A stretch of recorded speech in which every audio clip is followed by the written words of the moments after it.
Ser Podcast. En la mesa del análisis esta noche Daniel Fuentes, ¿cómo estás? ¿Qué tal, Aimar? Buenas noches. Ángel Munarriz, buenas noches. ¿Qué tal? Y se va a incorporar ahora mismo Lucía Méndez. Es miércoles 31 de enero, último día del mes. Entramos ahora en el análisis de lo que ha dado de sí la reunión entre Gobierno y PP en Bruselas, comisario mediante. Spoiler, todavía no ha dado nada de sí. Pero tiene lectura política importante lo de hoy. Pero antes vamos a actualizar lo que sabemos y lo que no del gravísimo accidente entre una narcolancha y una patrullera de la Guardia Civil en el Guadalquivir. Ha muerto uno de los narcos y otros 3 están heridos. Javier Bañuelos, buenas noches. Marruecos está aplicando ya ese veto que imploraba el gobierno español en esa carta a la que ha tenido acceso la cadena SER. Fuentes policiales aseguran... Esta no es la información de Javier Bañuelos que queríamos escuchar, lo vamos a actualizar ahora en unos minutos, pero antes, en la contra de hora 25.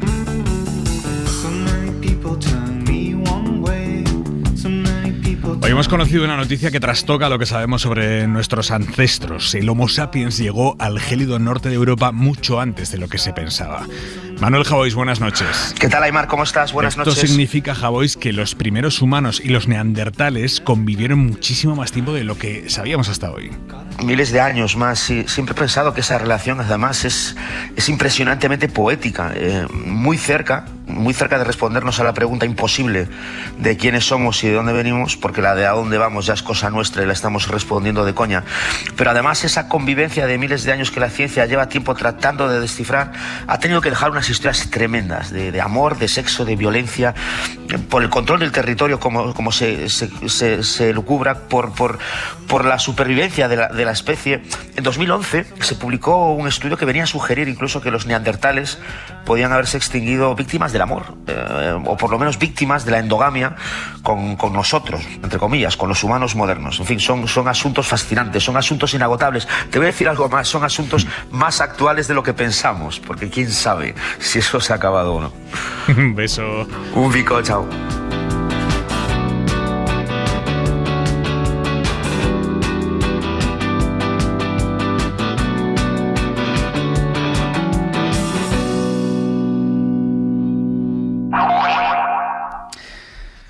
Como notario en un divorcio, ahí estaba el comisario Reinders esta tarde sentado en la cabecera de la mesa, Bolaños a un lado, González Pons al otro, diciéndole: señor comisario, qué mal avenidos estamos en España, tutélenos usted que puede. Tutélenos, que igual así llegamos a un acuerdo para acabar con la excepcionalidad constitucional en la que llevamos 5 años, con el mandato del Consejo General del Poder Judicial extinguido, con el Consejo operando y maniobrando, pero con el mandato extinguido.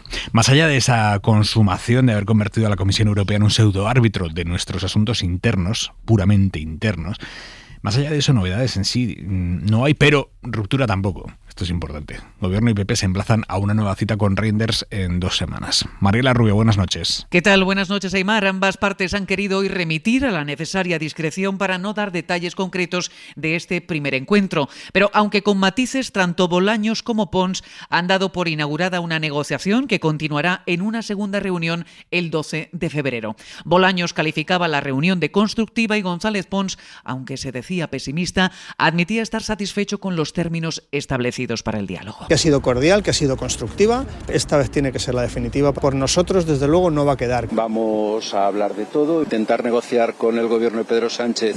Cuando uno defiende la independencia de los jueces no le permite a uno ser optimista. Pero no le voy a negar una oportunidad a este proceso de diálogo estructurado porque cumple con las expectativas que teníamos. En Génova aseguran que con ese hablar de todo se refieren a que se abordará un cambio en el sistema de elección de los jueces, aunque no aclaran en qué términos. Pero quien ha sido hoy muy concreto ha sido el comisario Reinders, que en un breve comunicado ha recordado que su recomendación sigue siendo renovar primero y pactar después un nuevo sistema para elegir a los jueces. Ambas partes, dice Reinders, y esto es clave, han aceptado hoy garantizar que se lleva a cabo esta recomendación. De este modo, de acuerdo con el comisario, el PP asumiría que antes de un cambio de modelo primero tendrá que renovar el Consejo y el Gobierno, por su parte, mantendría la puerta abierta para hablar de cambiar la ley en el futuro. Pero es aquí donde sigue radicando el principal problema. El escollo es precisamente cómo y cuándo aterrizar ese cambio de modelo, un asunto en el que el PP y el PSOE mantienen todavía posiciones muy alejadas. ¿Qué conclusiones sacas, Munarriz? Bueno, echándome un par de pasos atrás, siempre me gusta resaltar antes de nada en este asunto que el PP está ahí ocupando desde hace tiempo ilegítimamente una posición de poder que ya no le corresponde y que se resiste a renunciar a ella. y eso me resulta útil para entender todo lo demás, ¿no?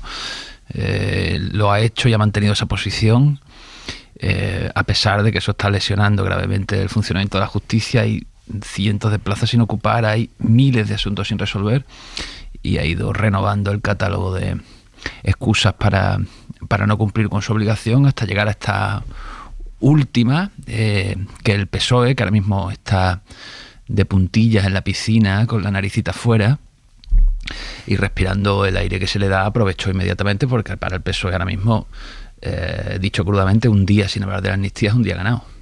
Y si podemos hablar del Consejo General del Poder Judicial, estupendo, aunque sea en tan lamentables condiciones como las de hoy, con un árbitro. Yo discrepo de que sea notario en un divorcio, no, pues no están casados. Yo diría que en todo caso en una escrituración de una finca o en un reparto de una herencia, ¿no? ¿Alguna pega más que me quieras poner?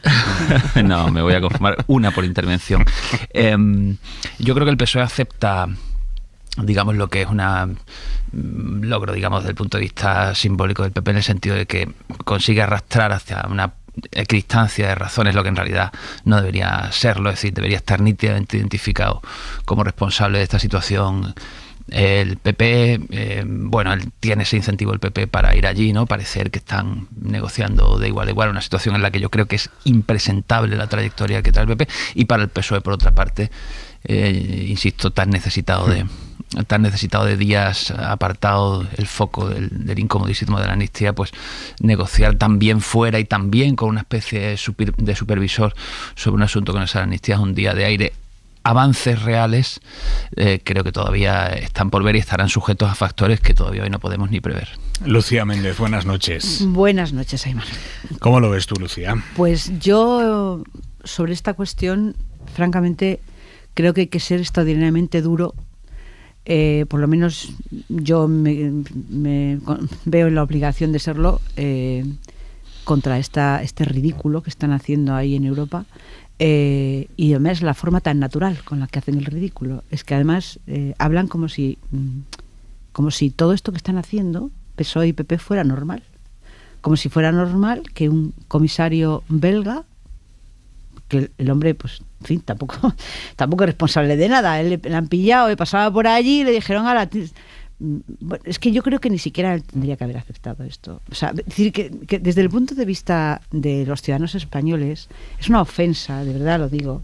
Por lo menos a mí me ofende lo que están haciendo. O sea, que dos partidos que han... en fin, que son responsables de la construcción del sistema institucional y político español, que son responsables de la redacción de la Constitución porque son los herederos de los que lo hicieron en aquel momento, que se supone que dicen que son partidos de Estado. Hombre, de verdad lo digo, este espectáculo de buscarse un mediador para que les obligue a llegar a un acuerdo, que es su obligación, es que no sé cómo, de verdad, no sé cómo calificarlo sin que me pusieran una querella. Podría decir cosas todavía aún mayores, ¿no? de mayor calibre, ¿no? Palabras de mayor calibre. Es que realmente hay que denunciarlo. Es que esto es una vergüenza lo que está pasando. Y los tíos hablan como si fuera normal. Bueno, no sé por qué el PSOE asumió esto de la mediación. Pues es que yo en este asunto no se puede ser equidistante. La responsabilidad de que no se haya renovado el Consejo del Poder Judicial es del Partido Popular, punto. Y además asumido. Es decir, no le da vergüenza, pues ya está. Situemos la responsabilidad donde le corresponde. Entonces, se han inventado este asunto, este rollo del mediador, bueno, supongo que para buscar una excusa, por si acaso les da por querer llegar a un acuerdo, que vete tú a saber, porque claro, es decir, si vamos a pensar que van a llegar a un acuerdo porque haya un mediador, bueno, en fin, es que esto me parece, de verdad te digo, es que no sé cómo calificarlo, es que me parece que nos están tomando el pelo, lo digo de verdad. Dicen iniciar una negociación, pero si ya hay 2 acuerdos que tenían ya cerrados. Y el último lo anuló Alberto Núñez Feijóo cuando llegó. Es decir, de verdad, es que este asunto ¿cómo te diría yo? Me indigna, la verdad, me indigna porque realmente visto, o sea, si a la gente le dices esto, la gente es que no se lo puede creer, es que creerá que estamos, en fin, que no estamos diciendo la verdad, porque les oye a ellos y dice, queremos llegar a un acuerdo, pues que es mentira, si es que mentira, si quisieran llegar a un acuerdo ya hubieran llegado, necesitan un comisario para llegar a un acuerdo, o sea, de verdad, que no nos tomen el pelo, o sea, habrá que decirles, oye, mira, no nos toméis el pelo, que queréis llegar a un acuerdo, llegad, que no, oye, pues ya lo solucionéis de otra manera, ¿no? Fuentes. A ver, no profundizaré más en la anomalía de la situación. Yo creo que Lucía tiene toda razón. Esto es absolutamente anómalo. No tendríamos que haber llegado aquí. Sí me gustaría remarcar, porque es cierto, pues es que aquí no cabe equidistancia, y no cabe equidistancia. Voy a dar solo 2 pinceladas para que tengamos claro que no cabe la equidistancia. La primera es que la ley que regula la manera en la que se renueva el Consejo General del Poder Judicial fue aprobada con mayoría absoluta del Partido Popular. Eso es lo primero, para que veamos la inconsistencia de la que estamos hablando. Y la segunda, la lista de razones esgrimidas por el Partido Popular para no llegar a un acuerdo en la renovación, que es preceptiva constitucionalmente, va ya por 29 razones esgrimidas, muchas de ellas inconsistentes unas con otras. Dicho lo cual, yo sí que intuyo que ha habido algún avance, por lo menos yo así lo interpreto. Si realmente ya estamos de acuerdo en que primero se renueva y después hablamos de cuál debe ser la normativa ideal para cambiar esta manera de renovarlo, bueno, ya es un avance. El PP no asume eso, bueno, dice a la vez. Ahora mismo parece que la propuesta de la Comisión Europea es esa secuencia temporal. Primero renovamos y después hablamos de cuál debe ser esa reforma de la ley. Que tenían, Daniel. Ojalá. El PP en lo que está ahora mismo es: renovamos si inmediatamente te comprometes a un cambio. Bueno. No que se ejecute el cambio en el mismo momento, sino que si inmediatamente te comprometes a un cambio. Hay un texto escrito por ambos del tiempo incluso de Teodoro García Gea, en el que ambos se comprometen a crear, no sé si a crear una comisión o a hacer un mecanismo para empezar a hablar de la reforma de la ley. Es decir, está escrito ya. No sé cuál es bueno, pero en muchos momentos de esta discusión, de este bloqueo de 5 años, parece que el problema era ese, no cambiemos las normas y luego renovemos. Bueno, en fin, yo quiero ver ahí un principio de avance, de acuerdo, de que la secuencia temporal deba ser primero renovamos y luego discutimos sobre cuál debe ser esa ley, que parece que antes nos valía y ahora no. Bueno, en fin, seguro que es un debate pertinente y jurídicamente fundamentado. Pero que no se nos pase un detalle que yo creo que es muy importante. Decía antes Ángel que el PP ocupa una posición de fuerza que ya no le corresponde. Cuidado con esto. Lo que ha conseguido el PP durante 4 años es ocupar una posición de fuerza que no le correspondía con 89 diputados, pero es que ahora tiene 138. Es decir, el Partido Popular, en el peorísimo de los casos, ya ha conseguido salvar lo peor. En los años que no tenía esa mayoría, consiguió bloquear. Si ahora se renueva conforme a la ley, está en posición de fuerza porque tiene 138 frente a los 89. ¿Quieres decir que van a renovar de acuerdo con las cuotas? Claro, quiero decir... Toda esta operación y esta superproducción va a acabar en que el Partido Popular va a exigir... Yo no sé cómo va a acabar, pero mucho me temo que van por ahí los tiros. Y que eso puede ser lo que desenlace un principio de acuerdo. Mientras tenía 89 y el Partido Socialista tenía 120 diputados, bloqueo. Ahora que tengo 138, ya tengo una posición de fuerza, entonces ahora sí que a lo mejor estoy abierto politizar a renovar. el Poder Judicial, ¿qué es? Pues Lucía, pues esto es lo que tenemos. A esta hora del miércoles 31 de enero, a esta hora, el Gobierno y el PSOE siguen manteniendo que no van a tocar lo referido al terrorismo en la ley de amnistía, por mucho que Junts gesticule. Que las cosas se quedan como están, por mucho que Junts apriete. Ahora bien, el ministro Félix Bolaños, hoy, en su entrevista con Ángels, aquí en la SER, ha evitado que quede para las fonotecas una frase suya diciendo que no habrá cambios. Yo les pedí ayer por la tarde y se lo vuelvo a pedir hoy, pues que reconsidere su posición. Me dice que le pide a Junts que reconsidere su posición. Esto quiere decir que por parte del Partido Socialista, por parte del Gobierno, no se va a tocar ni una coma de esta ley. Ya le digo que la ley está muy trabajada, y que la ley no se puede improvisar a cada minuto, sino que la ley lo que hay que hacer es trabajarla con el mismo rigor con lo que hemos hecho durante este mes. ¿Quiere decir que la van a seguir trabajando o que la ley no se modifica? ¿El Gobierno puede retocar a petición de Junts o tras una negociación de Junts, puede retocar esta ley? Mire, la ley es impecable. Y yo es lo que le garantizo, que la ley, cuando se apruebe, que se aprobará, será constitucional, impecable y ajustada al derecho europeo. ¿Sobre qué texto se va a trabajar? ¿Sobre el texto original o sobre las modificaciones que ya se habían introducido? sobre el texto con las modificaciones que ya se habían introducido. Exactamente qué planes tiene el gobierno. ¿Va a negociar? ¿Qué va a negociar con Junts? Inma Carretero, buenas noches. Buenas noches. Hoy, en el día después, no ha habido contactos entre el PSOE y Junts. Eso aseguran en Ferraz. Se han hablado a través de los medios de comunicación. Bolaños ha seguido manteniendo la oferta de diálogo. Aseguran en la Moncloa que siempre han estado dispuestos a cambios técnicos en la ley. En privado, nadie se niega a un cambio menor en la redacción que pudiera servir de pista de aterrizaje a Junts, pero insisten en que no hay ningún margen en la cuestión que han estado peleando hasta el final. Insisten en que no se pueden mover en el tema del terrorismo, porque creen que amnistiar todos los delitos de terrorismo sin cortapisa alguna no cabe en la Constitución, y dicen que la ley no pasaría el filtro del Tribunal Constitucional y que esa sí que sería la gran derrota de este gobierno. Esa idea es la que han defendido hoy los ministros, dispuestos a colocar el mensaje de que Sánchez sí que tiene límites, de que Sánchez sí que se planta ante Puigdemont. En Ferraz son claros: si Junts no se mueve, no habrá ley, pero el gobierno va a seguir. Lo que descartan radicalmente es que si cae la ley de amnistía haya que ponerse en el escenario de un adelanto electoral. La decisión de Pedro Sánchez es sacar adelante la legislatura y por lo pronto tiene los presupuestos prorrogados. Frente a esta posición del PSOE, que parece fiarlo todo a hacer presión para que Junts acepte lo que ayer no aceptó, hoy el partido de Puigdemont ha dado a entender que no tiene ninguna intención de aceptar eso. Jordi Turull, secretario general de Junts, hoy en RAC1. Nuestra intención, sabíamos que no sería sencillo, es que esto pudiera funcionar, pero es que estamos con un tema nuclear. Cuando tú llegas a un acuerdo para la resolución de un conflicto... Le vuelvo a repreguntar, ¿o hay ley o esto se va a hacer puñetas? Seguramente sí, pero me quiero explicar bien. Ahora parecerá que es el combate de la amenaza contra la amenaza. Concentrémonos en solucionar esto. La amenaza contra la amenaza. Concentremos en solucionar eso. ¿Qué es solucionar esto? Esa es la clave. ¿Cómo se va a solucionar esto? Si es que se soluciona.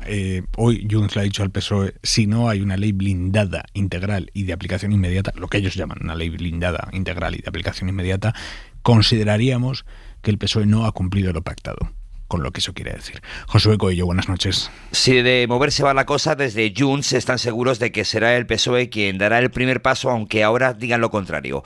¿Qué tal, Aimar? Buenas noches. Lo decía Jordi Turull en público y lo reiteran los dirigentes de Junts en privado. Lo que nos han trasladado es que con el redactado actual de la ley, ellos no van a dar su apoyo, quieren estar protegidos del concepto de terrorismo y piden un blindaje. Hoy Laura Borràs en 4 ponía cifras a estas exigencias. Estamos hablando de casi 4.000 represaliados y debemos de velar por los intereses de todos esos 4.000 represaliados. Y mientras tanto los socios empiezan a estar con la mosca detrás de la oreja, desde el cabreo de Esquerra con Junts en boca de Teresa Jordà. Era importante cerrarla cuanto antes. Pasando por las advertencias de inestabilidad de Sumar, PNV y Bildu. Aina Vidal, Íñigo Urkullu y Arnaldo Otegi. Junts per Catalunya tiene que entender que este mandato necesita estabilidad. La gobernabilidad, la estabilidad de la gobernabilidad es la que me preocupa. Impedir que la extrema derecha llegue al gobierno, porque eso es lo que está en juego. Fuentes de Junts además nos confirman que antes de acudir a la Comisión de Justicia para renegociar las enmiendas tiene que haber un acuerdo previo entre ellos y el PSOE. Y eso pasa, Aimar, por moverse. Veremos quién es el primero. Gracias, Josué. Vamos a centrarnos un poco más en las palabras de Urkullu porque merece la pena escucharlas enteras. Lehendakari,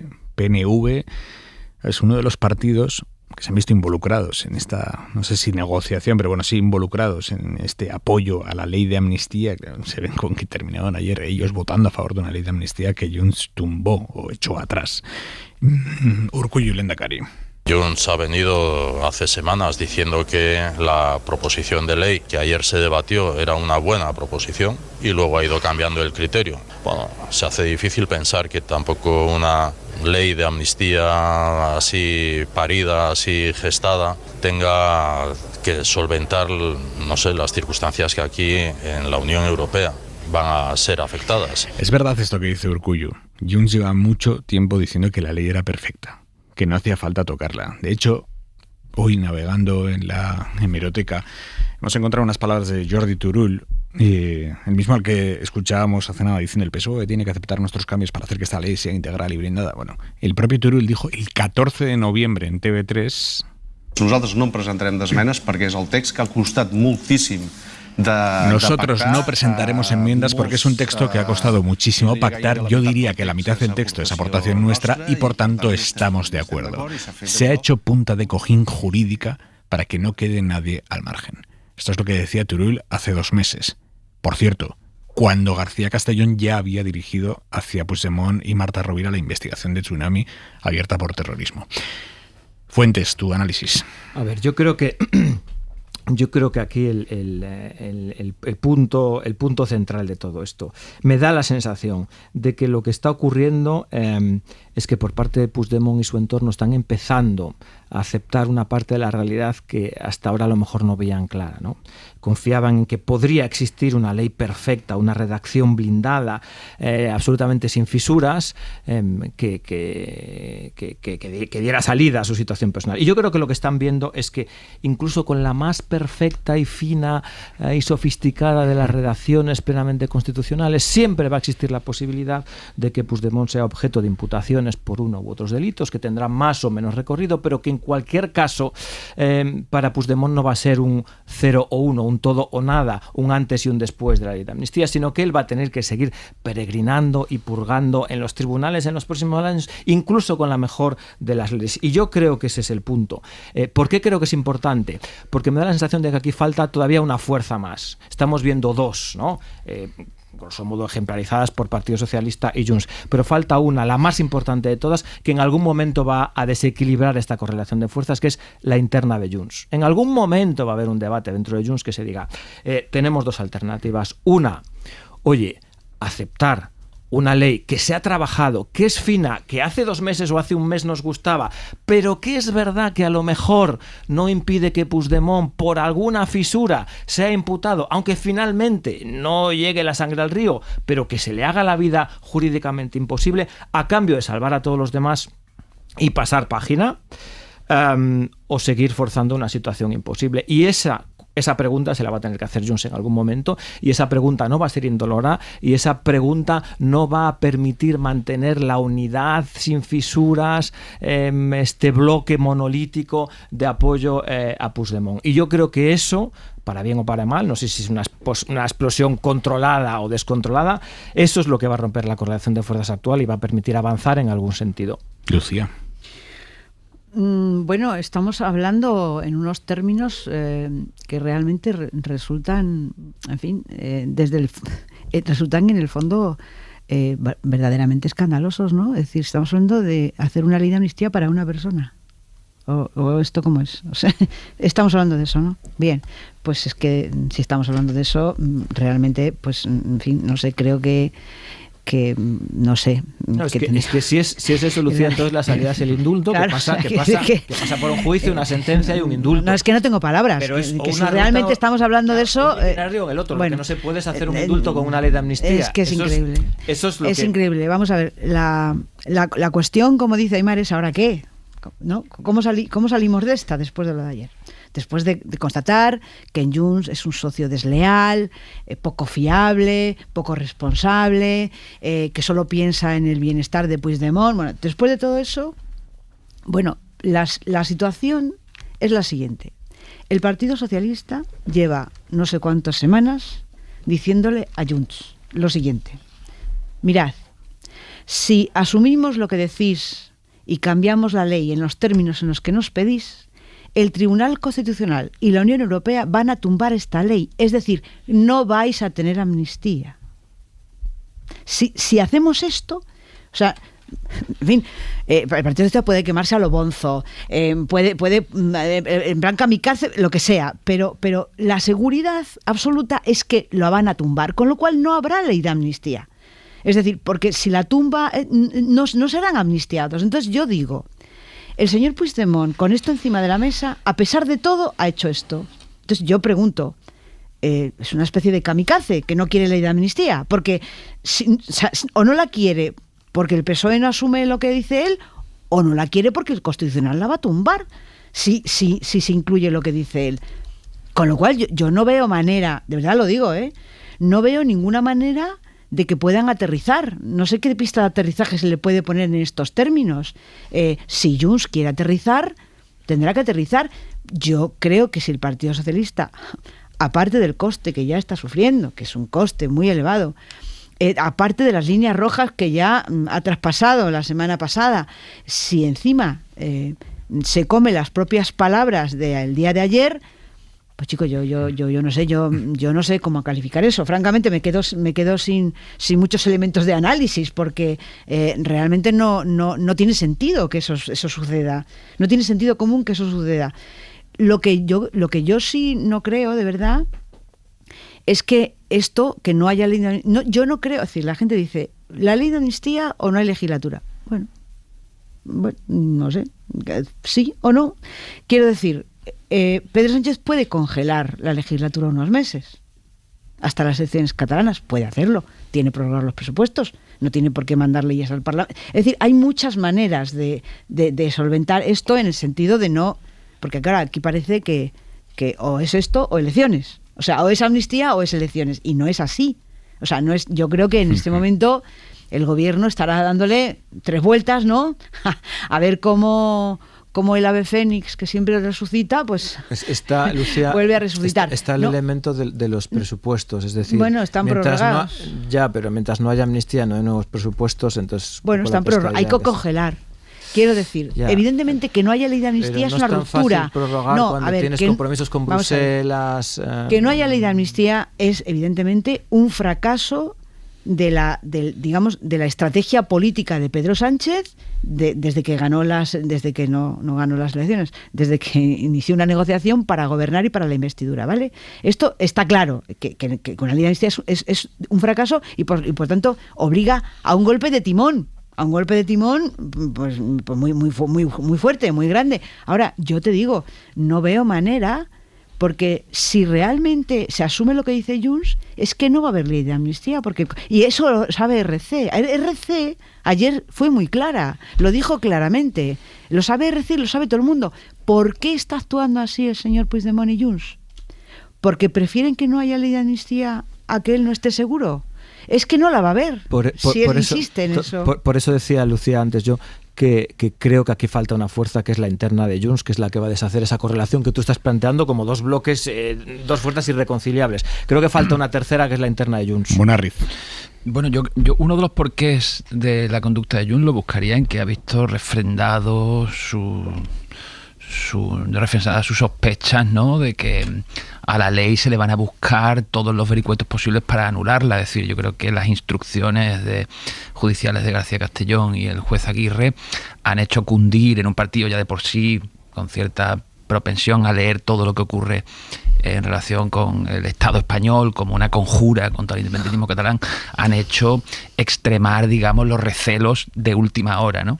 Y teniendo en cuenta que es un partido en el que, bueno, Daniel ve algún indicio de disensión interna o de posibilidad de disensión interna, sí, parece que sí lo hay, pero yo creo que el gen dominante claramente es el tremendismo y la tendencia es a bailar a 1 milímetro del abismo. Es decir, Junts no es exactamente un partido, es más bien un producto del procés que, si tuviéramos que definir de un brochazo, diríamos que es el orgullo del derrotado. Es decir, es el derecho al pataleo, es hasta cierto punto la búsqueda de una victoria simbólica postrera tras la derrota material de tu proyecto, que era el procés, derrotado abrumadoramente, tu líder fuera. Y Junts es bueno, he perdido sí, pero, y cuando dice, pero para amnistiar a una persona vamos a hacer, no, para amnistiar a un símbolo, que no es un símbolo que a ti te remita a nada positivo y ciertamente a mí tampoco, pero Puigdemont no es exactamente, en el juego del que estamos hablando, solamente una persona, sería, digamos, cubrirlo, es dar sentido a toda la estrategia, digamos, toda la narrativa que Junts viene defendiendo para distinguirse políticamente en el tablero electoral y tener la sensación ante sí mismo, ante su militancia, ante sus cuadros, de que lo hecho en los últimos años no ha sido enteramente absurdo y vano, ¿no? Entonces yo no creo que todo esto vaya simplemente de que se está buscando una salida personalísima para Puigdemont. Hombre, por supuesto que a Puigdemont no le apetece pasar 5 o 6 años de su vida en prisión, faltaría más, ¿no? Pero yo creo que para entender la lógica de Junts hay que entender también que ahí hay gente que viene del ámbito progresista, viene del ámbito sindical. Hay nada más que hay que ver que votaron la legislatura pasada. No es exactamente una prolongación de CIO. El pegamento de ese proyecto político es el no pienso ceder, porque no tienes razón. Y entonces, claro, yo creo que son capaces de llevar hasta las últimas consecuencias ese órdago en esta negociación. Creo que sí en el sentido de que tampoco fueron sextas por fuerza política en las generales, en las últimas tampoco se pueden pegar un batacazo desde ahí, ¿no? Y en cambio su territorio lo delimitan con mucha claridad diciendo no me fío del Estado español. Y ese no me fío del Estado español, yo creo que dentro de los nacionalismos catalanes, no voy a decir que sea mayoritario ni hegemónico, pero sí que creo que es algo que tiene bastante fuerza. Hombre, hay una cosa, Ángel. El presidente del gobierno puede querer integrar a Junts y él dice que integrar a Junts en el sistema es algo positivo para la democracia. El problema es que Junts no se deja integrar. Entonces tú no puedes integrar a alguien que no se quiere integrar. Es que esto es evidente. Tú puedes tener todos los deseos, la mayor positivismo, pero no se debe vivir tan fácilmente como están viviendo ellos. Perdona, no hay nada en el comportamiento de Junts, en las declaraciones de los dirigentes de Junts y en cómo se están comportando, no hay nada que indique que ellos quieren integrarse en el sistema político español. Es más, ellos están todo el día despreciando ese sistema, ofendiendo a todos, o nos ofenden a todos, diciendo no me importáis nada, a mí lo único que me importa es el referéndum. Es decir, no hay ninguna... Hoy Turull ha vuelto a decir el que ríe el último ríe mejor, de verdad lo digo, y colorín colorado. O sea, yo todo el creo día, que ahí tiene que haber dentro gente deseando volver a su escaño de diputado, a su ley, a su ayuntamiento, a su concejalía. Y hay una fuerza... ver lo que no existe, pero en fin. No quiero ver lo que no existe en absoluto, no te voy a rebatir que no están, pero la lógica de las cosas te indica que si le ofreces un aterrizaje van a intentar cogerlo. Pero si ya no solo nos falta construirle una pista como las de la T4, pero si el presidente del gobierno ha aguantado lo que no está en los libros. Que no quieren la nueva pista. Justo la pista no, Lucía. Bueno, no sé, quiero parecer el ingenuo de la clase. Quiero decir, el presidente del gobierno ha pagado un coste por ceder y ceder y ceder, y ellos siguen así. En fin, no sé, Fuentes. Yo, de verdad. Yo insisto en esta idea de este apoyo monolítico. Desde luego la percepción, yo coincido, es la que está describiendo Lucía. Esto es así, cuando uno se atañe a las declaraciones, a las actitudes y a los hechos, es un bloque monolítico que rechaza integrarse y participar en un proyecto común de ley de amnistía. Lo necesitan y lo pelean por eso, pero no porque crean en que forman parte o que se quieren integrar. Esta es la percepción, y desde luego en política la percepción prevalece muchas veces incluso sobre la realidad. Pero yo insisto que detrás de esta percepción monolítica tiene que haber otras sensibilidades, incluso a veces, si queréis, más materiales, más personales, más sencillas, y es la de que pues todas esas aspiraciones personales de clase política interna, de cuadros que estarán diciendo, oye, mira, yo soy el más indep, el más catalanista, el más juntero y el que más apoya a Puigdemont, pero yo me metí en esto porque algún día quiero ser conseller, o quiero ser alcalde, o quiero ser presidente de la Diputación, y vamos camino de 10 años que hasta que no sobrepasemos este hito, este obstáculo, mis aspiraciones desaparecen completamente y necesito pasar página para que mis aspiraciones políticas, esa fuerza en los partidos políticos también existe. Bueno, que la ley vaya a tardar más de lo previsto en salir del Congreso, si es que finalmente se aprueba, aplaza también los planes del PP, los 2 meses y medio que el PP va a tener la ley dando vueltas en el Senado en un trámite más simbólico que de contenido práctico. Hoy hemos sabido que el PP ha llegado a preguntarles a los letrados del Senado si es posible no tramitar siquiera la ley, la amnistía. Es algo que Vox le lleva pidiendo meses al PP, que se niegue a tramitar la amnistía. El PP en principio no tiene ninguna intención de forzar tanto la maquinaria institucional, pero para acallar a Vox necesita un papelito, un informe en el que los letrados digan que es inviable, es ilegal no tramitar la ley.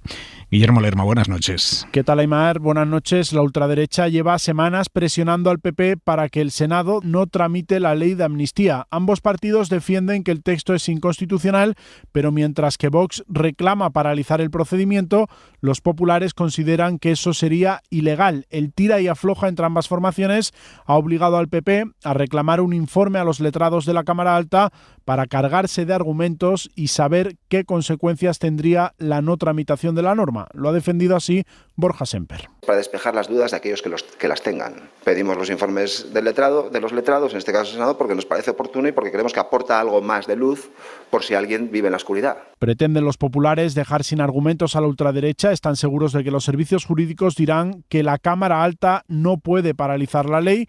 Cuerpo de letrados que, como en el Congreso, está sufriendo estas semanas una renovación en su cúpula a raíz del cambio en la Secretaría General. Al Senado, de hecho, se ha ido una de las dos letradas que hace unas semanas firmaba el informe crítico con la ley de amnistía. Gracias, Guillermo. Está el PP celebrando activamente este regate de Junts al PSOE. Es que tienen motivo político para celebrar cuando enfrente están a leches. Claro, Feijóo ha llegado a decir en Antena 3 hoy que es que en Europa se preguntan ya si España es como Hungría. En este momento ya Europa está mirando para España, está preguntándose qué ocurre. Está preguntando si esto es Hungría. Está preguntándose si esto es la antigua Polonia. Hungría, país sancionado por Europa por violar el Estado de Derecho en plena deriva autoritaria de su primer ministro Orbán, que por cierto hasta hace 2 años formaba parte del PP europeo. Dice Feijóo que Europa se pregunta si España es ya Hungría, Munarriz. Hungría, país que es fuente de inspiración de su socio estructural, que es Vox. Es curioso que haya dicho eso. Lo que ocurre en Hungría es muy serio. Yo creo honestamente que Feijóo en este tema habla un poco de vidas. En Hungría hay una ley que, además, que durante su tramitación Orbán hablaba mezclaba la homosexualidad con la pederastia para defender la necesidad de que no se hablara de homosexualidad en los medios y en los colegios. Hay restricciones de los derechos a la autonomía de los docentes. Se favorece la concentración de medios afines al poder. Hay persecución de asociaciones que ayudan a inmigrantes. Se ha fomentado hasta la paranoia, la desconfianza hacia los intelectuales, especialmente la encarnación del diablo con un rabo y tridente que es George Soros. Es decir, es un régimen realmente democrático porque está en Europa. Si estuviera fuera creo que no lo sería, pero dentro de Europa francamente problemático, además de dudoso desde el punto de vista de cómo se reparten fondos públicos. Al final, uno de los puntos por los que es cuestionado es también por la corrupción o por la falta de transparencia y de justificación de uso de recursos públicos, ¿no? Hablabas de... Dime. No, y digo que citar a Hungría así alegremente en comparación con España, cuando además digamos que la familia gobernante en España no tiene nada que ver con la familia gobernante en Hungría, sino que puede que tenga un poco que ver con aquello con la que tú pactas. Parece como Hungría como elemento a mencionar cuando no sabes por dónde salir muy bien en cuanto a país autoritario europeo, pero es una comparación que no se tiene por ningún sitio, ¿no? Hablabas de los colegios. Hoy se ha producido la reunión vendida como importante entre el gobierno y las comunidades autónomas para determinar si prohíben el móvil o lo prohíben en las clases. Bueno, al final la mitad de las autonomías han llegado ya a esa reunión habiéndolo restringido de una forma u otra. El resto asegura que está en ello. Euskadi dice que va a dejarlo en manos de los colegios. De hecho, ni ha ido. Y las comunidades del PP han mandado a altos cargos de segundo, de tercer nivel. Los consejeros no han asistido a esa llamada de Pilar Alegría. Adela Molina. De la reunión de esta mañana no ha salido una postura oficial o un documento conjunto, pero sí ha quedado claro el consenso que hay sobre la necesidad de regular los móviles en los centros educativos y en cómo hacerlo. Prohibición total en infantil y primaria y restricción en secundaria, salvo que lo indique el profesor por un motivo educativo. Todas las comunidades comparten esa línea, respaldada también por el Ministerio y el Consejo Escolar del Estado, y la han recogido ya en sus normativas o están en ello. Únicamente Euskadi seguirá delegando la decisión en los centros. Al encuentro con la ministra de Educación han ido esta mañana solo 3 de los 17 consejeros, los de Cataluña, Navarra y Asturias. El resto de autonomías ha mandado a viceconsejeros o directores generales. La ministra Pilar Alegría quita hierro a las ausencias, dice que la reunión ha sido positiva y con un objetivo claro. Son declaraciones a la SER. Creo que lo verdaderamente fundamental es poder dar respuesta, el hecho de que estamos pudiendo dar respuesta común y conjunta frente a una preocupación social y en este asunto vamos todas de la mano. También responde a los consejeros del Partido Popular que le acusan de llegar tarde a un tema que muchas autonomías ya han resuelto. Lo que hemos podido comprobar también en la reunión de esta mañana, le recuerdo que la vez que nos vimos anteriormente era el 13 de diciembre y desde ese 13 de diciembre hasta la reunión de hoy han sido 7 los territorios que han aprobado una normativa autonómica para dar respuesta a esta regulación de los dispositivos móviles en el horario educativo. La ministra comparte con las comunidades la importancia de adoptar medidas adicionales, como mejorar la formación digital de los profesores para ayudar en el buen uso de los teléfonos. Hablando del uso de los teléfonos en los menores, hoy en el Senado de Estados Unidos han comparecido esta tarde 5 altísimos ejecutivos de las principales compañías tecnológicas, entre ellos los capos de Meta. Ahí está Facebook, Instagram, TikTok. Lo han hecho una investigación sobre el impacto de las redes sociales en los adolescentes y ha sido una comparecencia durísima por los mensajes que se han cruzado entre los senadores y estos directivos de las principales empresas tecnológicas de redes sociales. Corresponsal en Washington, Sara Canals. Sí, ha sido una audiencia en la que hemos visto muchos momentos de tensión entre estos 5 ejecutivos y los senadores que les han interrogado, legisladores, por cierto, de ambos partidos. Mr. Zuckerberg, I know you don't mean it to be so, but you have blood on your hands. Señor Zuckerberg, sé que no era su intención, pero tiene sangre en sus manos, le ha dicho Lindsey Graham, senador republicano, a Mark Zuckerberg, director ejecutivo de Meta y responsable de Instagram y de Facebook. 4 horas de sesión en las que estos 5 directivos han defendido sus políticas para proteger a los menores y los senadores han insistido en que los peligros persisten y no solo se ha hablado de pornografía infantil, sino también de discursos de odio, contenido adictivo, de ansiedad y de depresión, el efecto de los filtros, o de la venta de drogas como el fentanilo. Entre el público, de hecho, había padres de adolescentes que han muerto por culpa de las redes y a quienes Zuckerberg ha querido pedirles perdón. Un gesto que no ha sido bien recibido por estas familias. De fondo, de hecho, hemos escuchado un no gracias. Y finalmente, uno de los objetivos de la sesión ha sido sobre todo presionar a estas tecnológicas para que con su influencia lobista respalden leyes mucho más estrictas y que acaben pasando el filtro del Congreso. Es verdad, Daniel Fuentes, que llevas años diciéndome tenemos que poner el foco sobre este asunto, sobre los inputs que están recibiendo los jóvenes, los adolescentes y los efectos que está teniendo sobre su salud mental. Sí, yo creo que esto es un tema social de primer orden, es una ola que viene. Cuanto antes llegue, por cierto, mejor, porque antes la atajaremos. Quiero decir, con esto que estamos viviendo, yo creo que es una generación cobaya, una generación con la que estamos experimentando. Yo, fíjate, desde cierta ingenuidad quería pensar que desde el desconocimiento y la involuntariedad, pues la adaptación al uso de redes sociales, en los que, oye, pues a lo mejor resulta que como primeras generaciones plenamente nativas en el uso de las redes a la hora de socializarse, pues vamos a decir que involuntariamente están pagando unos costes que el día de mañana pues habremos aprendido, la sociedad se manejará de otra manera y tendremos respuesta para estas preguntas de si en los colegios debe haber o no debe haber telefonía móvil, de qué manera, cómo se regulará, y a lo mejor dentro de 5 o 10 años estos temas están superados y sabemos qué hacer con estas cosas. Pero es que a mayores de todo esto, lo que estamos viendo es que esto no es solo un proceso de aprendizaje más o menos involuntario, es que hay fines comerciales y esto es lo que es realmente terrible, ¿no? O sea, que se esté comercializando productos que generan un daño a la salud mental tremendo. Yo, a lo mejor es un comentario un poco frívolo, pero comparando generaciones, pues cómo se socializaba hace, vamos a decir antes, no voy a poner años, es igual, antes de la existencia de que el uso de las redes sociales fuese tan habitual como el de hoy. Era el contacto físico, obviamente. Entonces, ¿cuál era la puerta de entrada a tener tu espacio? Tener tu espacio en tu barrio, en el colegio, en los amigos con los que sales de fiesta, en la pandilla de las vacaciones, en los distintos ámbitos sociales. Pues todos teníamos distintas caras. Pues podías socializarte pues porque eras el simpático, porque eras el deportista, o porque eras el carismático, o porque te gustaba no sé qué tema de conversación, o porque tenías distintas facetas. Hoy todo eso queda eliminado a una puerta de entrada. Tú encuentras un lugar, cuando eres adolescente, tú encuentras un lugar de aceptación en tu entorno si el canon fotográfico, estético y que tú puedes vehicular a través de una foto, porque a lo mejor ya no pasas a la segunda foto, cumple con ese canon. Y si no estás en ese canon, el resto de habilidades, de cualidades, no encuentran espacio. Es tremendamente duro. Vosotros imaginaos qué tiene que significar para tener tu espacio, para ser aceptado, para ser uno más. Solo hay una puerta de entrada. Esa puerta de entrada es tu foto de Instagram. A mí me parece tremendo, terrible. Y si encima tiene detrás pues unos fines comerciales, me parece terrible. Me parece una cuestión de sociedad. Bueno, y la estamos viendo. Yo creo que si hablásemos con especialistas, con expertos del orden de la psicología y la psiquiatría, nos podrían contar verdaderas películas de terror. Ángel. Sí, bueno, luego los propios promotores, porque se han escrito muchos reportajes sobre el colegio Waldorf al que llevan ellos, ¿no? Los directivos de las compañías de Silicon Valley a sus hijos, y allí tiza y pizarra.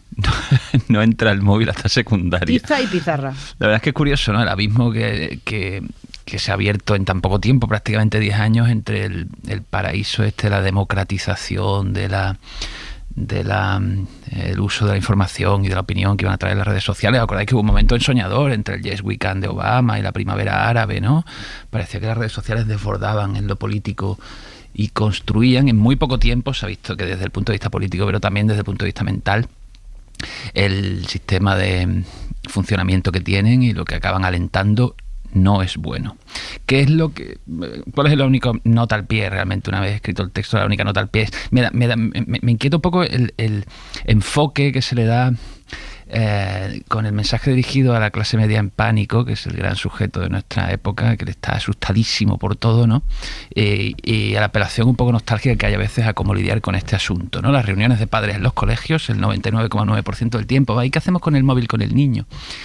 Y por otra parte se sobrecarga mucho a los centros escolares de responsabilidad a ese respecto, cuando esto es un asunto de los padres. Hay una forma muy fácil de quitarle tiempo de móvil a un niño y es prestarle atención. Yo creo que la atención de un padre o una madre rivaliza realmente en interés para un niño o un adolescente, así como tendremos que reconocer todos, al menos los que somos padres de niños pequeños, en este caso preadolescentes, que recurrimos al móvil cuando queremos quitarnos de encima a la criatura porque estamos con el cerveceo, como está dando por saco la niña, toma, ponte una peliculita.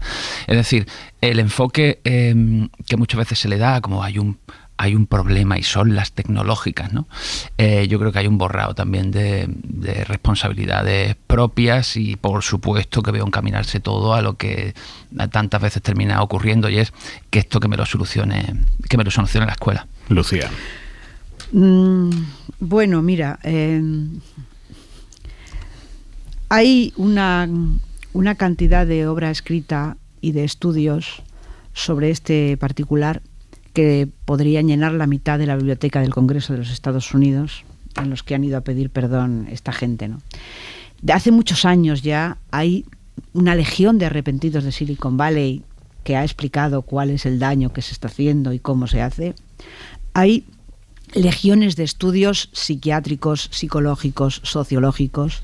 Hay multitud de ensayos muy brillantes que tienen ya 10 años que venían advirtiendo de esto. Es decir, que esto de que es decir, qué sorpresa que aquí se juega, ¿no? No, o sea, esto, es decir, hace mucho tiempo que venimos advertidos sobre esta cuestión. Y hace mucho tiempo que los gobiernos, las autoridades, vieron que no se podía poner coto a las tecnológicas y no lo hicieron. Es decir, y ahora ya, porque es que ahora los adictos, queridos, son los padres, no son los hijos.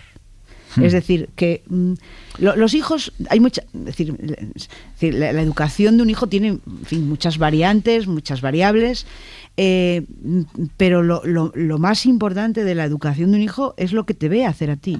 Sí, sí. Es lo más importante. Y que nos ven hacer a los bueno, en fin, yo ya tengo hijos mayores, pero que ven hacer a sus padres los niños de ahora.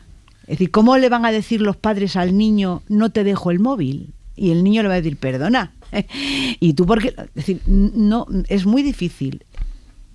Es muy difícil, ya es muy difícil. En cuanto a lo que introducen en el cerebro, la adicción, que es igual que el alcoholismo, es igual que las drogas, de otra manera, naturalmente, pero lo que estimula es la hormona de la dopamina. O sea, si es que está estudiadísimo, es decir, es adictivo. Y ellos lo saben. Y de vez en cuando, porque no es la primera vez que Zuckerberg recibe una bronca, en el Parlamento británico, creo recordar, hace unos cuantos años también fue y le leyeron la cartilla, pero, a ver, y él pidió perdón, como ha pedido perdón esta vez. Se pasa la vida pidiendo perdón. Pero luego la realidad es que no hacen nada, porque además, en el caso de Facebook, hay incluso, en fin, muchísima gente que ha denunciado, que ha estado dentro y que explica cómo se hace, cómo se hace de forma delictiva y además consciente, y sobre todo a cambio de dinero. No sé si delictiva, pero deliberada, desde luego. Hombre, delictiva en el sentido social, un delito social, un delito no penal, no sé, pero es decir, y esto lo hacen para ganar dinero. Es decir, no hay escapatoria ahí. Dejadme que me venga de California a España.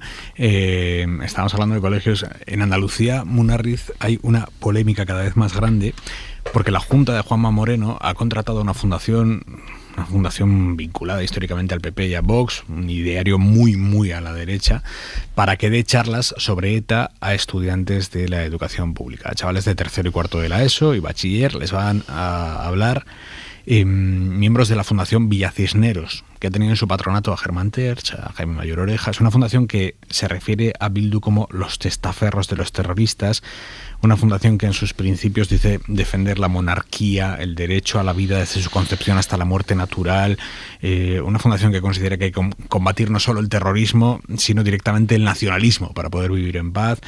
Una fundación que dice que el mejor modelo para asegurar el desarrollo más equilibrado de la persona es la familia tradicional. Bueno, pues la Confederación Andaluza de Asociaciones de Madres y Padres de la Escuela Pública está protestando por el hecho de que la Junta haya contratado a esta fundación para que sea quien hable a los chavales de la ESO y bachiller acerca de ETA. Creo que es un error, ¿no?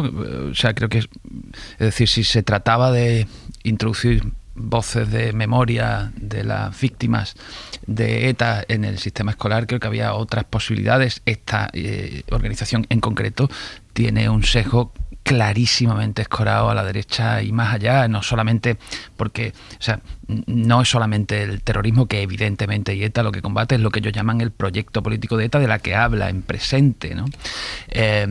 Y el proyecto de ETA, bueno, déjame a mí, ¿no? Eso, es decir, dan ganas de decir, oye, ¿dónde está cuando se le necesita ese PIN parental del que hablabais, ¿no? Porque a mí no me apetece que le suelten una chapa diciendo que ETA sigue viva. Que es parte esencial del discurso de la Fundación Villacisneros, que ha tenido como vicepresidenta hasta hace bien poco a María San Gil, que hace un totum revolutum discursivo con ETA y el aborto, ambos como manifestaciones del desprecio del derecho a la vida. Es decir, la elección de una asociación que además milita en cantidad de organizaciones aglutinantes contra el aborto, contra la eutanasia, a favor de lo que ellos llaman el derecho a la vida, que se suma a convocatorias siempre con el mismo tipo de sesgo, me parece que quiebra completamente ese discurso según el cual hay que sacar la ideología de las aulas. Evidentemente esto que hay que sacar la ideología de las aulas siempre ha sido una fantasía, siempre va a haber ideología, porque la ideología está en todas partes, pero elegir a una asociación de estas características para ponerla en contacto con escolares, a lanzar un discurso claramente ideologizado y con un sesgo tan marcado, me parece inaceptable. Yo creo que esto debería darle la oposición en Andalucía ciertos recorridos si se despiertan de la siesta, claro.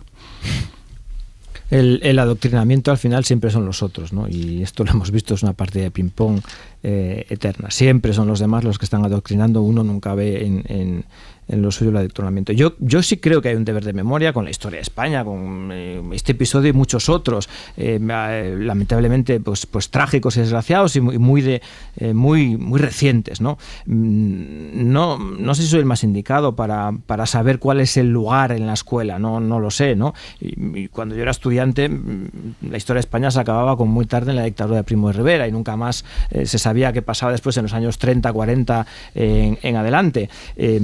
Me puedo imaginar que es todavía más complicado llevar esa ventana temporal hasta hace 10 o 15 años, ¿no? ¿Cómo se debe hablar de la ETA en la escuela? ¿Se debe hablar, sí, no, cómo? Bueno, es historia de España, por lo tanto, dentro de la historia de España, claro que sí, es un deber de memoria, pero entiendo que debe hacerse pues con los cánones de historia y dentro de pues eso, de un enfoque más diría, académico, escolar. Hombre, digamos, con un planteamiento más abierto, más plural, es decir, en el que no determine tanto el terreno de juego la selección del protagonista, ¿no? Es que yo propondría suena un poco a clases particulares de ETA después del colegio. Explicar la memoria histórica, explicarse la memoria histórica como que no solamente hay que hablar contra, y el deber de memoria no solo atañe a las víctimas del franquismo, sino que también tenemos que deslegitimar a sus testaferros políticos y a sus herederos políticos, ¿no? Imagínate que firma ese convenio el PSOE en Asturias para enseñarle a los niños que hay que no solamente combatir la memoria del franquismo, sino también a sus herederos políticos. Hombre, yo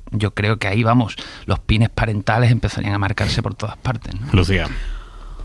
Bueno, yo creo que este es un tema bastante difícil, ¿no? Digo, bastante difícil de manifestar una opinión muy clara. ¿Quién establece la idoneidad de una persona para hablar del tema del terrorismo? Yo puedo discrepar con María San Gil y puedo discrepar con Jaime Mayor Oreja y puedo discrepar políticamente, pero ellos tienen suficiente legitimación como para hablar de ETA o sea, a ver, a mí me parece que hablar de ETA se puede hablar de muchas maneras, y del terrorismo yo estoy de acuerdo con Daniel, que no hay que abandonar esa memoria, y creo que la causa de las víctimas del terrorismo en términos generales es una de las mejores causas que se pueden defender en un país como este, que ha sufrido tanto. Y fíjate, dentro de poco se van a cumplir los 10 años del 11M, ¿no? Que fue también, que está un poco... 20. Hoy, perdona, 20. Fíjate tú cómo estoy yo. Ha llovido ya. Y 20 años, sí. Y bueno, yo creo que no sé exactamente qué edad tendrán los niños. En fin, tercero y cuarto de la ESO y bachiller. Eso bueno, es son mayores. Desde 14 a 18 Son ya años. mayores, son mayorcitos. Ya adolescentes. Eso es. Yo creo que es muy necesario que esta gente sepa lo que pasó en este país. Claro, decir que no es oportuno, hombre, si los padres entienden, o de esos colegios entienden que esas personas, por la razón que sea, porque les dan las clases y los niños llegan a casa contándoles una película, que lo que sea, pues supongo que los padres tendrán manera de hacerlo llegar a los colegios de tal manera que eso se corrija, ¿no? Pero en términos generales, a mí me parece muy difícil designar de forma impepinable y objetiva y qué personas pueden estar... pueden hacerse cargo de esa actividad extraescolar, que en el fondo es una actividad comprometida en ese sentido, y además muy necesaria desde el punto de vista social. ¿Quién establece eso? Pues no lo sé, la verdad. Yo creo que es una discusión un poco... Lo establece la Consejería de Educación, y luego queda abierto a la crítica y al escrutinio. A mí el seleccionar... A mí particularmente esto es absolutamente opinable. Claro, seguro que además el convenio es legal y se ajusta a la legalidad. No lo sé porque lo he pedido y no me lo han dado. Pero evidentemente tú tienes una haz de posibilidades de enfoques con los que abordar el asunto del terrorismo y de la memoria de las víctimas de ETA ante adolescentes de esa edad, que ya ven el terrorismo como algo, ¿no?, pasado y tal. Pues decirle, oye, no es, aquí existió esto, aquí existió lo otro. Ellos han elegido la Fundación Villa Cisneros. La Fundación Villa Cisneros es, bueno, ya la describí antes, no voy a insistir, es la mejor opción, en mi opinión, no. Tú sabes que hay entre las víctimas del terrorismo, por desgracia, en este país, por mucha desgracia que tenemos, hay distintas posiciones, y durante muchos años ha habido incluso peleas entre ellas, peleas políticas entre las víctimas del terrorismo. Es decir, que esta es una parte de las víctimas, y hay otra parte de las víctimas, y otra tercera, y luego estuvo el gesto por la paz. Es decir, ahora, bueno, como ya por fortuna este país se ha librado de esa barbarie, pues ahora se habla un poco menos de esto, pero en ocasiones ha habido peleas en actos públicos de las asociaciones de víctimas, que cada una es de una manera. Entonces, claro, esto también tiene que ser considerado a la hora de decir, bueno, ¿con qué víctimas me quedo? Es que a mí eso me parece, de verdad, es que yo me niego a decir, no, estas sí pueden y estas no pueden. Yo no creo que sea justo que nos llevemos al tema a que se le tapa la boca a unas víctimas o a otras según que digan, ¿vale? Yo hablo de la selección para firmar un convenio de una organización con unos planteamientos, digamos, con un escoramiento de tipo ideológico evidente, en el contexto además en el que el tema de la ideologización de las aulas, de tal, ha formado parte, digamos, de la tabarra de la derecha durante los últimos 10 años. Precisamente cuando firman un convenio eligen a una asociación que, además de hiperlegítimamente y con las víctimas que ellos consideren, a todas hay que oírlas, deciden llevar esa memoria a las aulas, además una descarga ideológica sesgadísima ideológicamente a la derecha. Yo eso es lo que considero que es el error, no que la víctima que lleven, escucharla seguro que es interesante. Es más, yo creo que esto es posible que no se transforme en grandes conflictos en el seno de la educación en Andalucía. Creo que lo ocurrido ha sido un error ya, con lo ocurrido hasta ahora, independientemente de sus resultados. A punto de llegar a las 11 de la noche, las 10 en Canarias. En la cadena SER, hora 25. Aimar Bretos. La ropa para mañana, Jordi Carbó, buenas noches. Buenas noches, hacía tiempo que no lo podíamos anunciar. Recomendamos ropa que nos proteja de la lluvia. No es que vaya a caer mucha, pero va a caer en el Cantábrico. Será a partir de mañana al final de la tarde y sobre todo durante la noche, especialmente en el Cantábrico más oriental. Antes llegarán nubes y esto hará que ahí el ambiente se note fresco, es decir, nos tendremos que abrigar más que los últimos días. Pero en la mayor parte del país, pocas novedades. El sol va a lucir durante la mayor parte del jueves. Cuidado con las nieblas una madrugada más, se extenderán por gran parte del interior. Va a hacer un poco más de frío mañana a primeras horas, también las heladas ganarán protagonismo justamente en el interior, pero durante la tarde al sol, ambiente suave y un día más en Canarias cálido con máximas cercanas a los 30 grados. Hasta mañana, Carbó. Buenas noches. Son las 11:03, las 10:03 en Canarias. En la cadena SER, hora 25. Aimar Bretos. Y damos la bienvenida ahora 25 a los oyentes de Carrusel Deportivo. Estamos aquí en la mesa del análisis de este miércoles 31 de enero con Daniel Fuentes, con Ángel Munarriz, con Lucía Méndez analizando la actualidad del día. Un día que nos trae una noticia económica importante. El gobierno va a eliminar en 2025 la tasa de reposición, que es el límite que tiene la administración para sacar nuevas plazas según se le van jubilando empleados públicos. Durante la crisis, esa tasa de reposición llegó a caer hasta el 10%.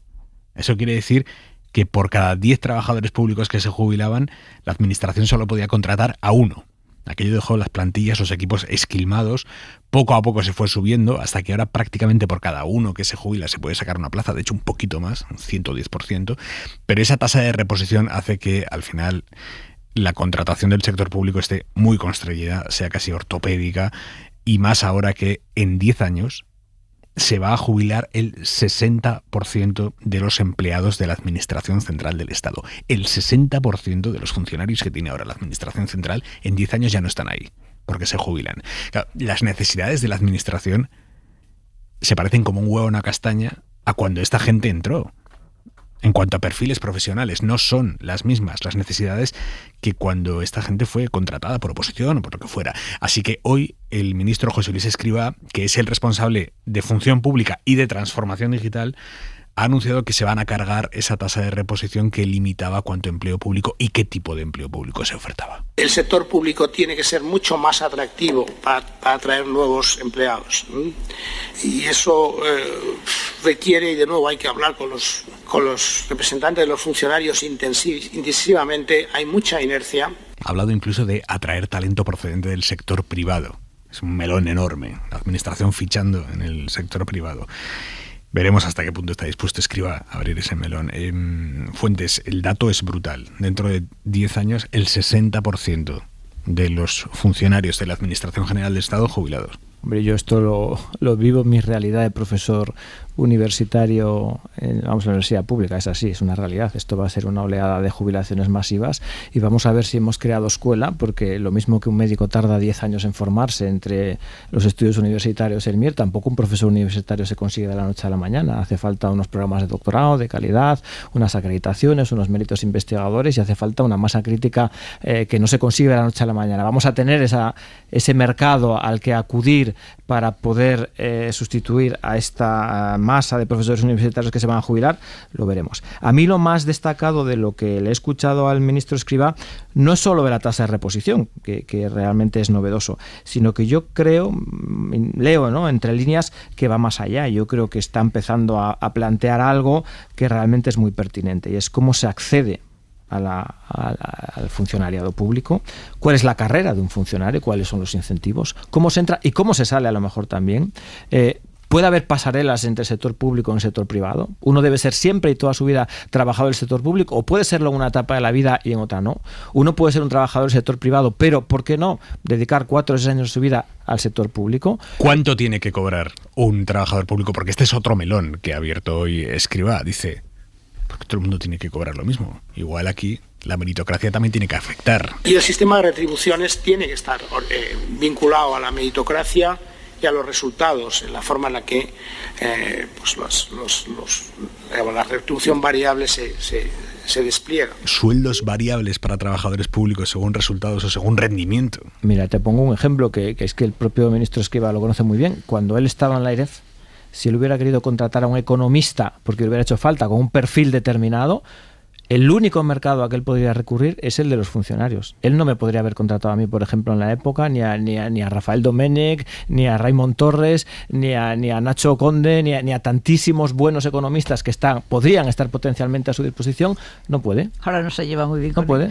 Da igual, es igual quienes sean los nombres. Pero quiero decir que son restricciones que van en detrimento de la calidad de los servicios públicos y, ¿por qué no, efectivamente, abrir esas pasarelas? Y como ministro de la cosa pública, probablemente el tema de los procedimientos a la hora de tomar decisiones y en este caso digitalizarlos para mayor eficiencia y menor coste, que también está a su cargo, pues probablemente sea otra de las líneas de trabajo interesantes a explorar en ese ministerio.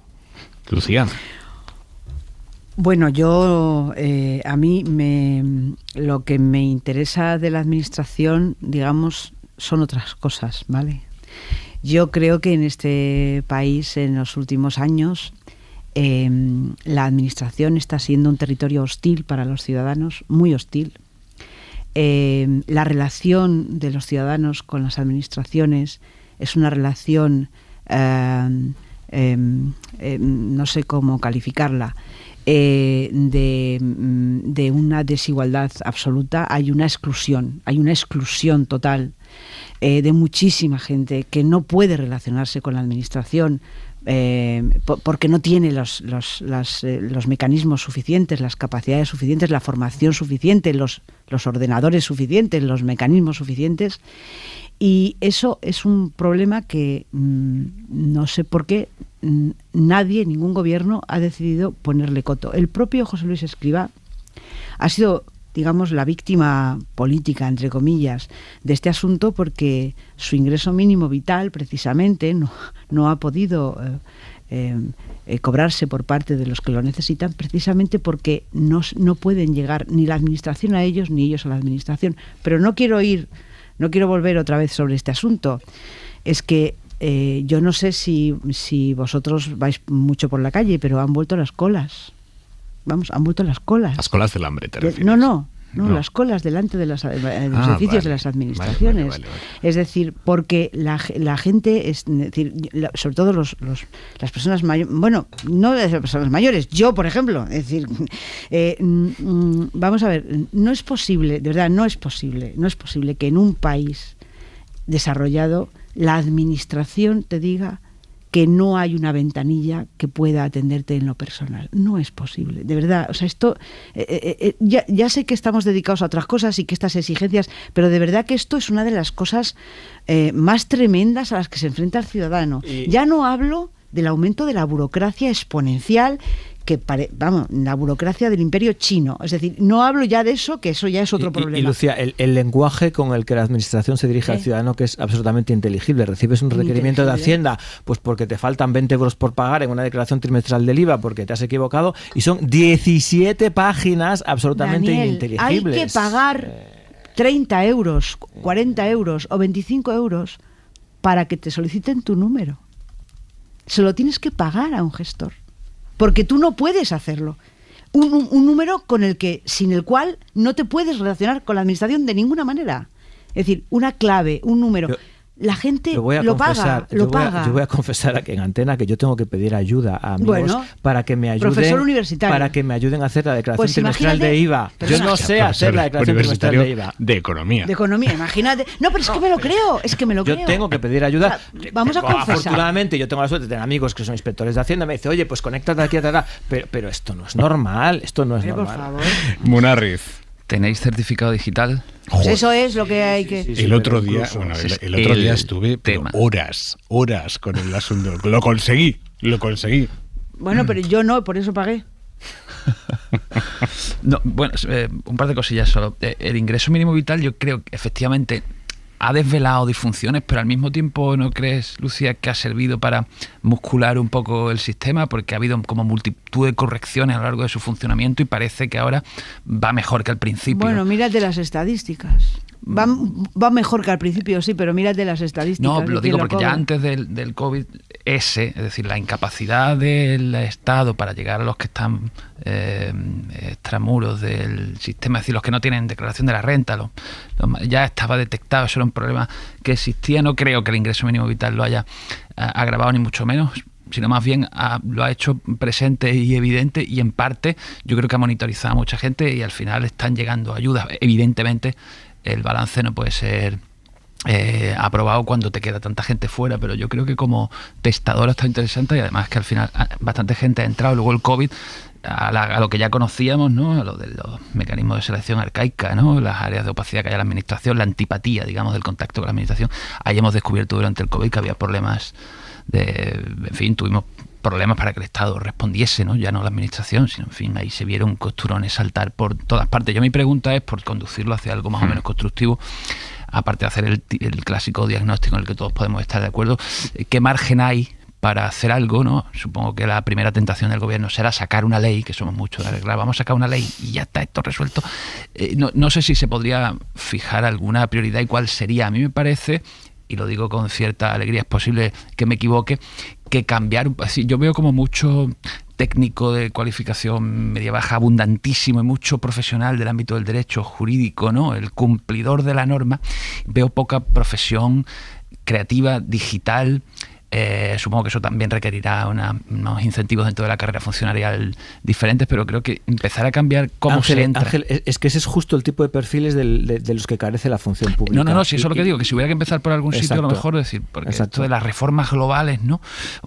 Al final, si hubiera que empezar por algún sitio, me da la impresión de que empezar un programa de contratación intensivo de profesionales digitales sería como totalmente de acuerdo. Pero ¿puede la administración entrar a competir con los sueldos del sector privado en esas profesiones de las que me estáis hablando? A lo mejor no con el sueldo, pero sí con las condiciones, ¿no? Un funcionario pues tiene más estabilidad, pues a lo mejor tiene unas vacaciones que puede gestionar mejor, tiene una jornada laboral, en fin, que no toda la remuneración es la salarial, y entonces sí puedes ofrecer un trabajo competitivo, aunque el salario probablemente no sea tanto como te habrían pagado en una gran consultora. Vamos, Daniel, el que intente eso, que se prepare. No tienes carrera para correr. No tienes carrera. Es decir, que no, es imposible. Por eso necesitamos políticos valientes y propositivos. Claro, aquí hubo, no sé si os acordáis, pero en tiempos de Soraya Sáenz de Santamaría y Mariano Rajoy hubo un compromiso firme de reformar la administración, no sé si os acordáis, ¿no? Y en tiempos de Jordi Sevilla también, si esto es recurrente. Eliminar todo esto, ¿no?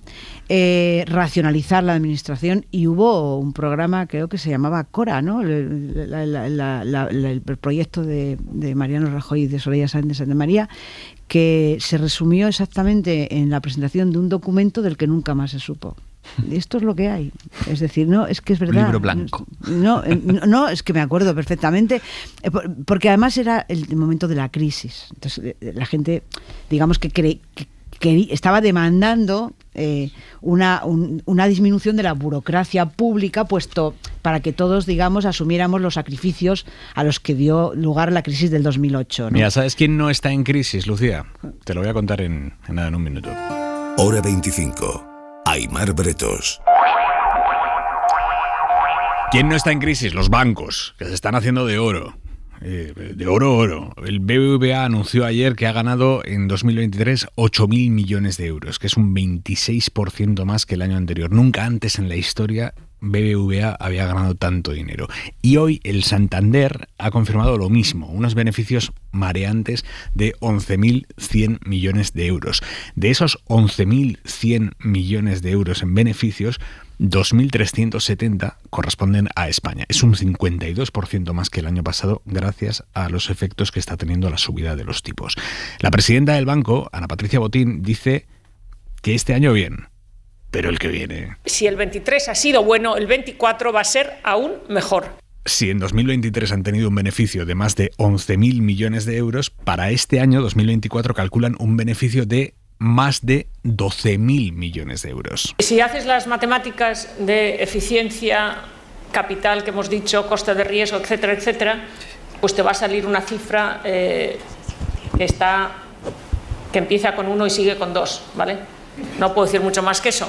Entonces, no damos una cifra, pero damos información para que cada uno, digamos, cocine la paella como le gusta. ¿Sabes? Con pescado, con carne o sin nada. ¿Me explico? Pero sí, la cifra, lógicamente, debería empezar por 12. 12.000 millones de euros calculan para este año.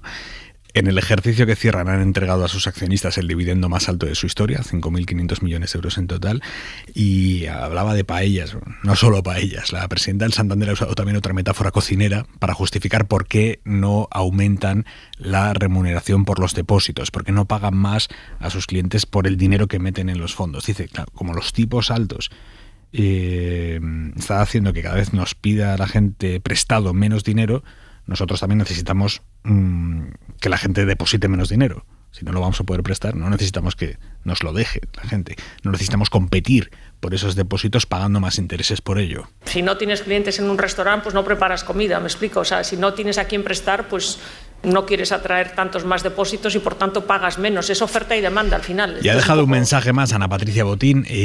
Está radicalmente en contra del impuesto extraordinario a los ingresos de la banca, por el que el Santander va a tener que pagar este año 338 millones aquí en España. Esto es lo que opinan del impuesto. Ningún país del mundo tiene previsto un impuesto extraordinario sobre beneficios extraordinarios más allá del 24. Ningún país del mundo lo tiene. Y un impuesto a la banca no es la forma de ayudar a la economía. Y como ya he dicho, no entiendo que se penalice a un sector por encima de otros, sobre todo cuando ya pagamos el 53% de todo lo que ganamos en España. Todo lo que dice es verdad. La banca está ganando mucho. Lo que dice sobre el impuesto es verdad, las cifras, y también es verdad que ganando mucho no quieren saber nada de pagar más por esos beneficios extrafuentes. Sí, no sé, a mí más que el fondo y las cifras me llama la atención el tono, ¿no? Es como exhibición de euforia de lo bien que van las cosas. Y hombre, es ante sus accionistas, claro. Tienes que utilizar un tono, ¿no? Cuidado, porque en el sector financiero las expectativas lo son casi todo, y cuando uno se fija el listón muy alto, luego hay que cumplir. Entonces, cuidado con los tonos de euforia en las cuestiones financieras, porque luego se pueden volver en contra. Quizás un poco técnico explicar, pero parte de estos beneficios en realidad provienen del Banco Central Europeo, y yo creo que aquí el Banco Central Europeo sí merece un tirón de orejas, porque el Banco Central Europeo, por su política de tipos de interés, ahora mismo está ofreciendo una rentabilidad a los bancos que depositan sus depósitos en el Banco Central de aproximadamente el 4%, por no hacer nada absolutamente. Es decir, un banco que detrayese, vamos a hablar en subjuntivo, que detrayese recursos de la economía real y en lugar de invertirlos u ofrecerlos en forma de préstamos hipotecarios a empresas y hogares, los deposita en el Banco Central Europeo y obtienen, sin hacer absolutamente nada, un 4%. Hombre, así es fácil tener beneficios económicos sin que eso redunde o provenga de un crecimiento económico o generación de bienestar empresarial al resto de los hogares. Por lo tanto, yo creo que aquí el Banco Central Europeo sí podría empezar a plantearse políticas que a lo mejor pues son un poquito más heterodoxas, pero es diferenciar entre, no vamos a entrar en detalles, entre los distintos tipos de interés de referencia, pues aquellos que remuneran los depósitos de los bancos, pues a lo mejor deberían ser distintos para incentivar que ese dinero no esté depositado sin circularse en los bancos, sino que en el Banco Central, sino que circule en forma de créditos al resto de la economía. Y luego otra cosa que me parece un poquito sospechosa, ¿no? Si en un año como 2024, en el que lo que los economistas estamos anticipando es que va a haber una reducción de los tipos de interés, no sabemos con qué magnitud, pero en la segunda mitad del año se espera reducción de los tipos de interés, los bancos te están diciendo que va a haber todavía más beneficios sobre unos tipos que ya estuvieron altos en el conjunto del año, el año pasado. A mí me lleva a intuir, a lo mejor soy un poco retorcido, que es que esa baja de tipos de interés no la van a repercutir a sus consumidores y por lo tanto ese margen es el que les va a permitir en parte seguir aumentando beneficios. Punto y 25. Soledad Gallego Díaz.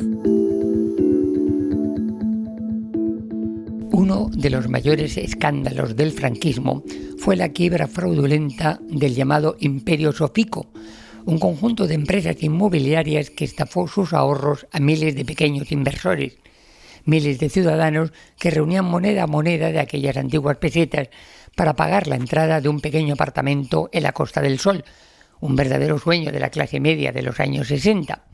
La empresa parecía muy sólida porque en el Consejo de Administración figuraban nada menos que tenientes generales, el antiguo jefe de seguridad del mismísimo Francisco Franco y algún magistrado. Todos ellos fueron eximidos de responsabilidad por el Tribunal Supremo de la época.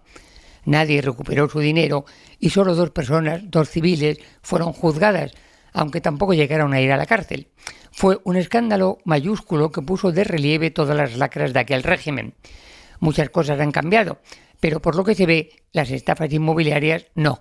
Hoy mismo se ha admitido a trámite la querella por una enorme y presunta estafa de 1.172 viviendas vendidas pero jamás construidas por el llamado Grupo 21 en las localidades costeras de Granada, Murcia y Almería. Afortunadamente las cosas son ahora muy distintas y acabarán de otra manera. Los estafadores, no tengan duda, terminarán en la cárcel. Punto y 25.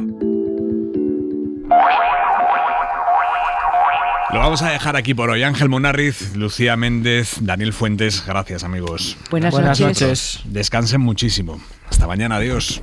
Hora 25, con Aimar Bretos. Para no perderte ningún episodio, síguenos en la aplicación o la web de la SER, Podium Podcast o tu plataforma de audio favorita.